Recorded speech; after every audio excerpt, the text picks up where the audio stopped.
Hi అండి అందరికీ. రాగి పిండి బూరెలు ఎలా ప్రిపేర్ చేసుకోవాలో ఈ వీడియోలో చూసేద్దాం. ముందుగా అయితే ఒక కప్పు రాగి పిండి, ఒక కప్పు గోధుమ పిండి, కొంచెం సాల్ట్ అలాగే కొంచెం బేకింగ్ పౌడర్ వేసుకొని పిండి బాగా కలుపుకోవాలి. తర్వాత ఒకసారి ఇలా స్టవ్ వెలిగించుకొని బౌల్ పెట్టుకొని అందులో ఒక కప్పు బెల్లం వేసుకొని బాగా కరగనివ్వాలి.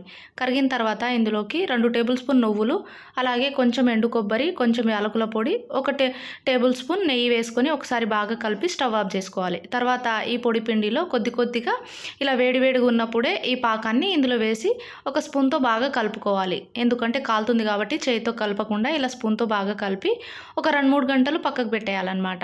తర్వాత ఇలా కొద్దిగా పిండి తీసి చపాతీ పీట మీద అయినా లేకపోతే ఇలా ఒక పేపర్ తీసుకొని దాని మీద అయినా ఇలా బూరెలు ప్రిపేర్ చేసుకోవాలి. చిన్నగా బూరెలు ప్రిపేర్ చేసుకొని ఇలా ఆయిల్లో ఫ్రై చేసుకోవడమేనండి. అన్నీ ఇలా చేసుకున్న తర్వాత పక్కకు తీసి పెట్టుకోవాలి. ఇవి చాలా హెల్తీ కదా. ఈ వింటర్లో రాగి పిండితో అలాగే బెల్లంతో చేసిన బూరెలు చాలా మంచిది హెల్త్కి. ఒకసారి నచ్చితే ట్రై చేయండి.